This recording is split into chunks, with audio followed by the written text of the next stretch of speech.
Hi everybody, so I'm back with another video. Thank you everybody that like, comment, and subscribe on my videos and to my channel. You guys are the real MVPs for real.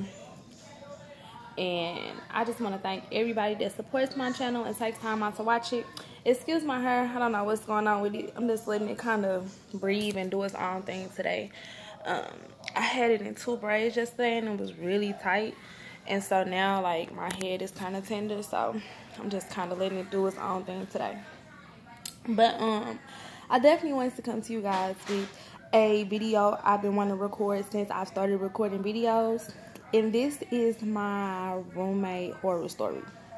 Mostly every YouTuber I watch has one or has posted one.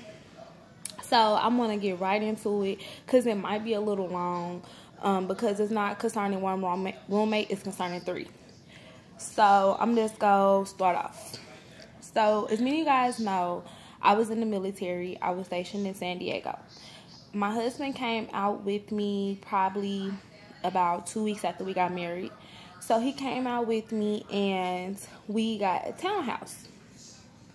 Now, I would like to think this townhouse was somewhere basic. It was nice, but it was basic.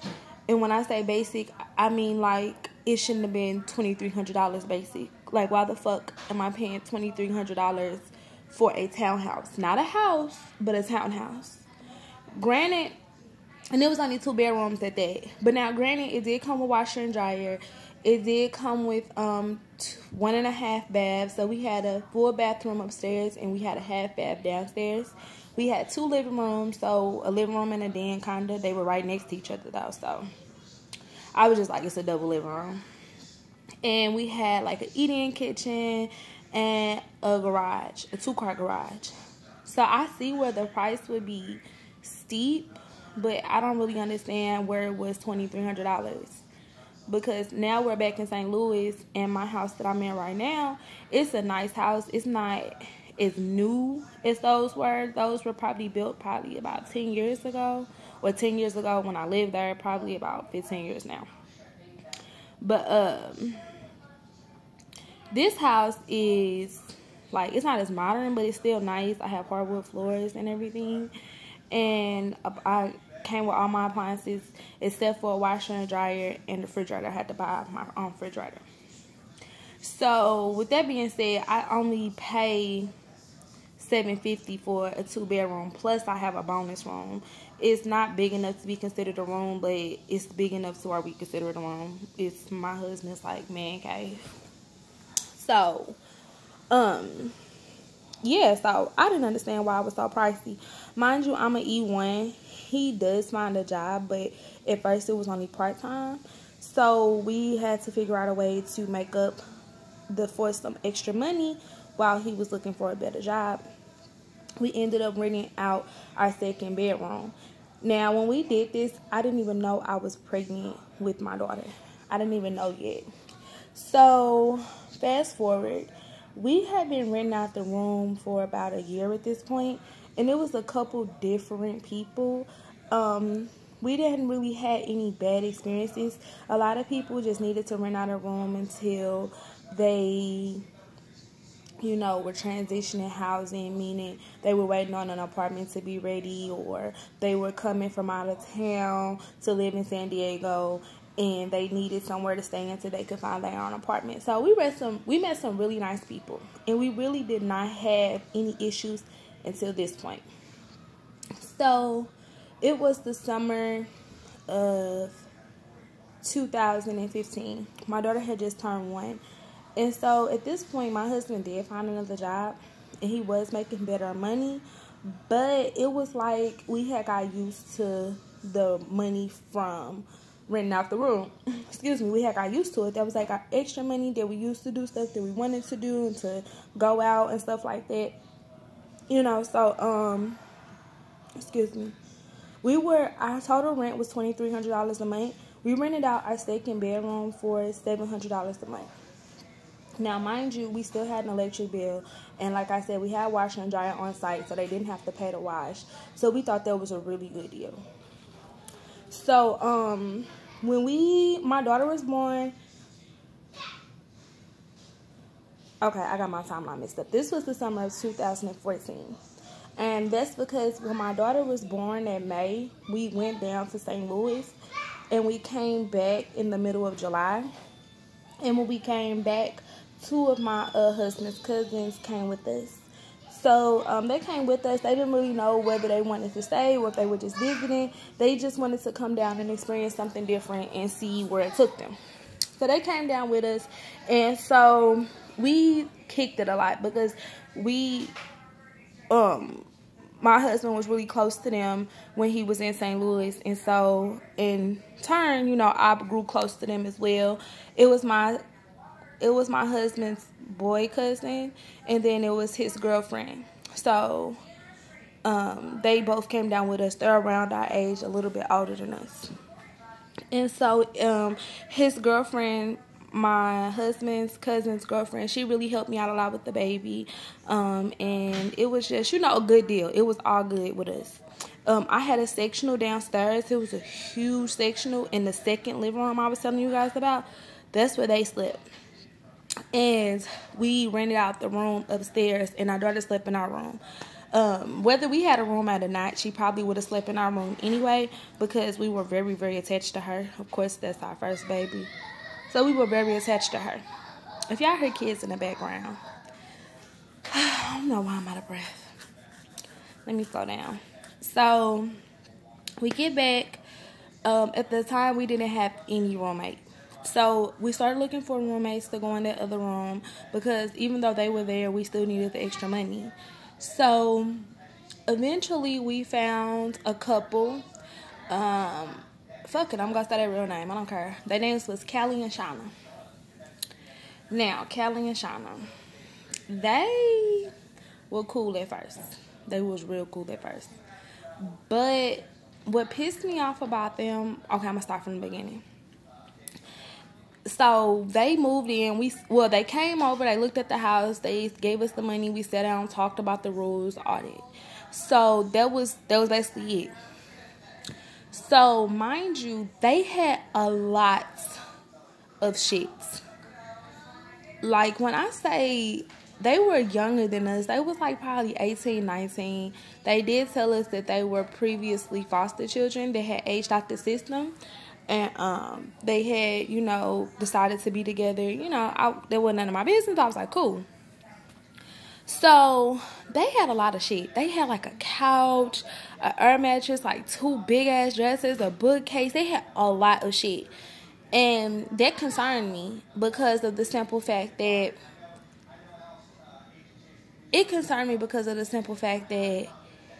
I know how roommates are. Like something happens and they can't pay the rent, or something happens and they have to move out.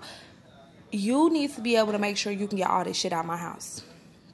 But I had told my husband, he told me, you know, don't worry about it. We'll deal with their road when we got across it. Okay.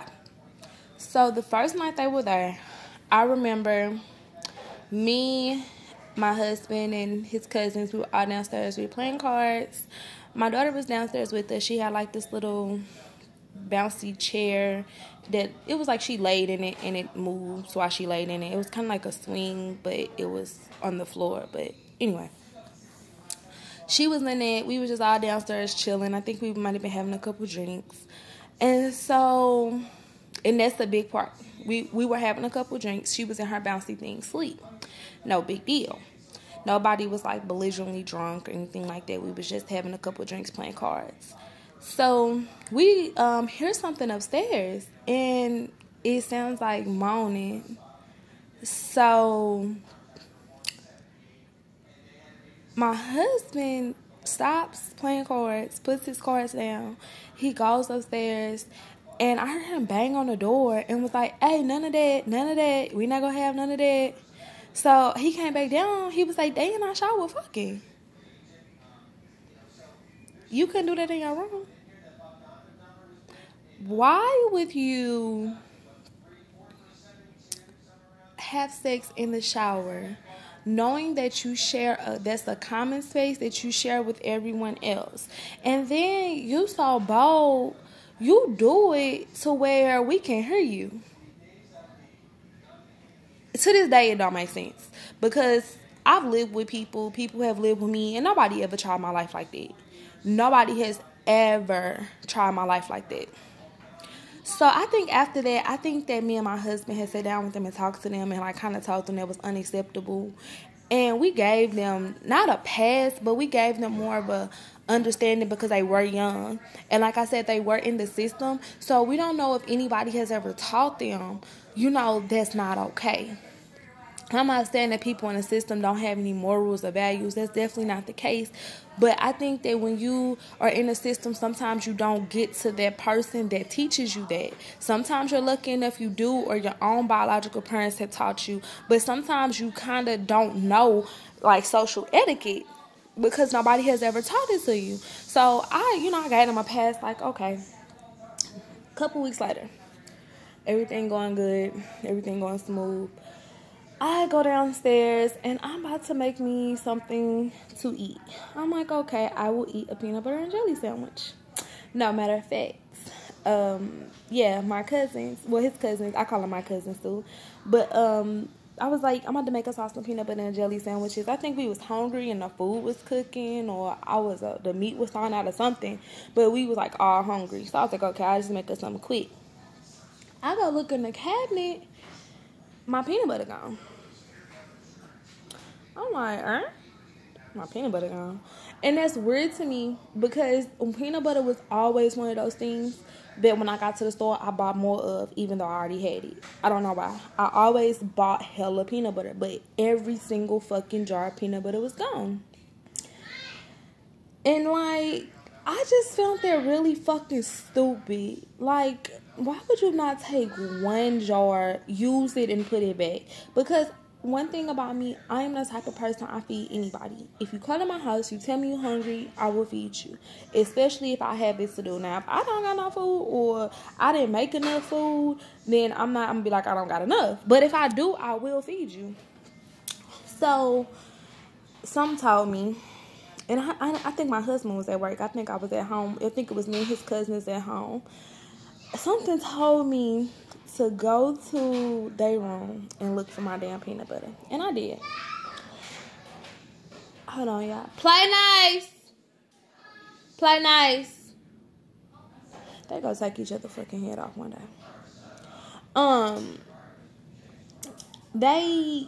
I went to my room. I went to their room and I started looking. Something told me to check in the closet. Our closets had a shelf like built into the top that went all the way around. Lo and behold, my fucking peanut butter, plus my crackers, plus my graham crackers, plus like other like little pantry items was up there. So I'm instantly hot. I'm instantly fuming. You hear me? I'm hot as a motherfucker. And it's not only because I don't understand why you took something that you could have asked for. It'd be different if you took something that you knew damn well I wouldn't have gave you. I mean, I still would have been mad, but I would have been more understanding. But you took something that I would have gave you if you would have asked. It made me so mad, y'all. So I get mad just thinking about it. And then another thing is, like, you have food in my closets. Like, that's how people get roaches. That's how people get insects and mice and all that shit. And I'm not a neat freak, but I don't do that shit. Like, you're not going to have roaches in my fucking house. Your room is right next to mine. If you get roaches, my room get roaches. The whole house get roaches. No. So, when my husband got home, he got home before them. I told him what happened. He mad as fuck. Of course, we confront them about it, and they give us some sob story about how they were so hungry and this, that, and the third. And then I just reiterated what I told you guys. I just reiterated to them, like, if y'all was hungry, I could have said something. I'm never going to be the type of person to say you can eat anything in my house. I'm never going to be the type of person to say, Daddy, Mommy. I'm Mommy. But my brother's copying me. He copying you? Mm-hmm. Okay, well, he a baby. That's how he learn. Rasan, stop copying her, please. Hello. Bye. I'm trying to record. And so, you know, they gave us some sob story about how they were hungry and didn't have any food. And I'm like, look, y'all could have just asked. I'm never going to be the type of person that will flat out tell somebody, yeah, eat whatever y'all want. If it go look in the I'm never that type of person, because see, people take advantage of shit like that. You will say that to somebody and they will eat you out of house and home. So I'll never be that type of person. Go in your room. Get out. Get out. Get out. Get out. No, seriously, get out. Like, get out. Bye. Get out. Because you're not going to be quiet. So, that was that. How Callie and Shauna eventually ended, they didn't have my rent money. The day came around, something had happened where he got locked up, and she came down crying. We was like, girl, you better go get your man out, you know. And she went and got him out, but I guess she used the rent money. So when it came back around, she was like, oh, y'all told me to go get him out. I never told you to use your rent money to do that. Because where is he going to come home to? When he does get out, where is he coming home to? If you use your rent money to bail him out of jail. So she tried to, that's one thing you're not going to do. You're not going to eat up all my food. Oh, I forgot about this. So, rewind. Before they forgot the rent money, a couple weeks after the peanut butter thing, maybe even a week, my husband ended up finding a condom in the shower. Mind you, we had already talked to them about having sex in the shower. It wasn't nobody else's. I'm going to be quite frankly honest. The relationships we were in, we had all been in it for a minute. We wasn't using no condoms. Me and him was married. His cousin and his girlfriend had been together like 5 years at this point. Wasn't nobody using no condoms. But then. So, that shit hit the fan. So, when they didn't have their rent money, it was kind of like like, okay, they probably finally about to get the fuck out. But they drew it out for an extra week. So, they stayed there free for like an extra week because they act like they was going to get the money. And after like that week of them staying past the first, we like, look, y'all gotta go. Like, y'all gotta go. No ifs, ands, or buts. And so, the day they were supposed to be leaving, me and my husband had went to a baby shower of one of my employees. I had dragged him with me to the baby shower. And so, they text me like, we gonna have all our stuff out, da-da-da-da-da-da-da-da. And I was like, okay, cool. And in the midst of everything, she started telling me how such I'm a bad person. I'm a money hungry person. No, it's just life. You pay where you stay. Period. Nobody lives for free. Period. Period. And so she was telling me how I'm such a bad person. Then she said some magic motherfucking words. That's why I'm going to call CPS on you and tell them that you be drinking in front of your daughter, you and your husband.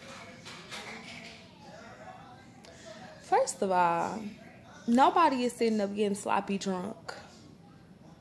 Second of all, if we want to sit down and have a drink while she is sleeping, that's our choice. Our daughter was never in danger.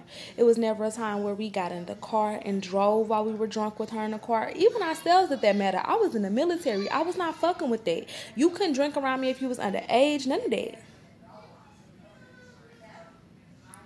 So, all that happened, and it was just like horrible. Like, I ended up popping her ass in the mouth. Her and my dude ended up her dude and my dude ended up about to fight. It was just crazy. They ended up getting the fuck out though, like never again. So after that, we met the best roommates we have ever met in our life. They are about 10 years older than us. They are an older couple. They have been together for about 10 years. To this day, I still love them. My husband is always in contact with with her husband. I don't know if I want to be mentioned in my video because I haven't talked to them in a while, but if I ever see them again, it's all love. So we're gonna call them Brandon and Keisha. Brandon and Keisha, they moved in July of 2015. They moved in that next year. Cool. everything A1. They was always so nice to us. We even kicked it with them a couple of times. They were always there to like help us like with our marital issues, give us advice. They were just so nice. I think something had came up to where our car was broke. Something came up and we needed extra money. And we were not good at saving at the time. We still struggle with saving money, but we've gotten way better than what we used to be. Because we had so much money back then and didn't realize it because we weren't saving. So something came up with the car. We needed some extra money. So we said, okay, we'll rent out the second living room for $300, and that is how we'll get our money. We'll only do it for 1 month. Cool. So we found a roommate. We're going to call her Sierra. Before we let Sierra move in, we brought Sierra, Brandon, and Keisha together. We all sat in the talk, and we all were in agreement that she could move in. Great. And this went on actually for a couple months because Sierra probably moved in. Sierra probably moved in September. They had already been there 2 months after she moved in. So everything was cool. My husband took my daughter back to St. Louis for a while. We were going through some things, and on top of that, my daughter's family hadn't seen her in like a year. So he was like, I'm gonna take her back. Mama, What? I'm Okay. Okay, y'all stop hitting. Go play. I'm almost done. So my husband went back to St. Louis like that October. And like I was so sad. And like she helped me, Sierra, she helped me like out of my depression, and she just helped me like be okay. She really did. I can give her that. But this bitch started to get a little crazy. Just a little. Okay. Now, first of all, she ended up getting into it with Brandon and Keisha. And when she got into it with them, it was something like she had cooked some food or something. Okay, till I said stop. Go till I said stop. Hey, so you better stop hitting. And so, she had got into it with Brandon and Keisha. And I'm sorry, y'all. I can't edit. So, this is going to be in the video. I'm sorry, y'all. When I figure out how to edit, I'm going to cut a lot of stuff out. But right now, I'm just trying to get through it because I got less than 10 minutes left. So, she ended up getting into it with Brandon and Keisha. She got into it with Brandon and Keisha over something so stupid. And, like, I can't remember details. But it was something like she made some food and she offered them some. And she said that they said no, like, they was too good to eat her food. Mind you, no, I'm lying. I just remember what happened. She was cooking some broccoli and it stunk.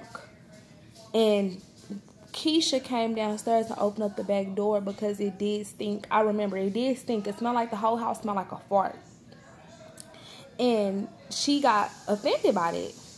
And she tried to pull the race card because Keisha was white and Brandon was black. Sierra was black. So she tried to pull the race card like, oh, this white bitch thinks she better than me. That was not the case. I just didn't say nothing because I was in my room. I had my window open in my room. Now, should Keisha have went down there and doing all that? Probably not. But we all stay in this house. We all paying our first share. If she thought she needed to open the door, you can open the door, period.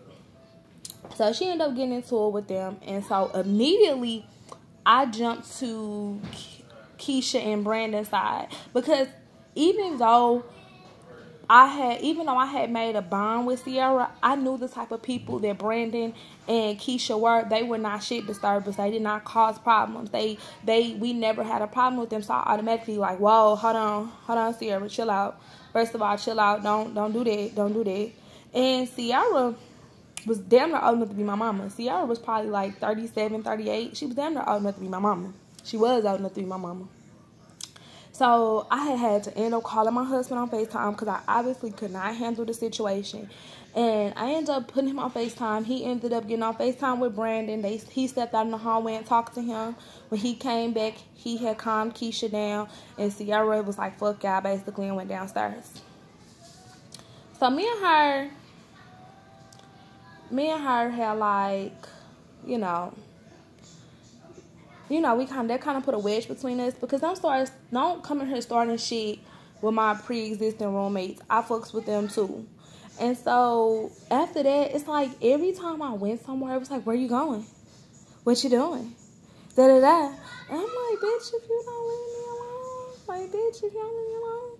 And so, like, she just kept following me. And like I said, this lady is old enough to be my mama.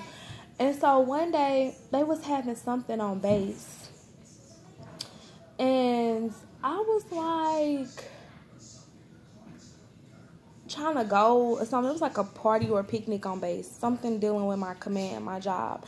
So I ended up going. And so I comes back. She's sitting on the couch with a bottle of wine, looking like she on fucking, looking like she on a fucking Tyler Perry movie, talking about something. So you just gonna leave me here? Bitch, if y'all leave me the fuck alone. You would have really thought that this lady was fucking me the way she was acting. So my husband ended up coming back. My husband ended up coming back right before Christmas. My husband ended up coming back. So he was gone for 2 months. We had got our little space and we was back to a better place. And he ended up coming back and bringing my daughter back. I was so happy to see her. I remember I was happy to see both of them. But I was like, my daughter had grew so much in just that 2 months. And so he even started to notice it. So eventually, I don't know what happened. She ended up moving out. Excuse me. It was just a lot of tension, like between me and her, and then me, her, and my husband had tension because he felt like it was something wrong with her. And then, you know, Keisha and Brandon, they felt uncomfortable. They actually went and got a lock for their door because they felt like the bitch was probably going to try to kill them in their sleep or something. So we had all kind of had like a house meeting without her, and we all came to the conclusion that she did not fit into our house. So I ended up giving her a 30-day notice, and she ended up leaving. So I know this is probably not as crazy as some of the other roommate stories, but this is just real life. Would I do it again? No. I would not rent out any part of my home to someone I don't know. Now, if my family needed somewhere to go, you know, they're always welcome. Don't. Make this y'all last resort. Make this like y'all last resort. But not seriously, if it's family or something, yeah. But anything other than that, I can't do it. We were finding these people basically off Craigslist. And I'm just so happy that nothing ever, you know, nobody ever got hurt, or, you know, we never got hurt. I have a lot of other little horrible stories that happened in between, because we did this for 3 years. So I got a lot of other horrible stories that went in between, but I mean, it was nothing big enough to make a video off of. I might put them together and make a whole video. I thank you guys for watching. Like, comment, and subscribe. And I will see you guys in the next one. Bye.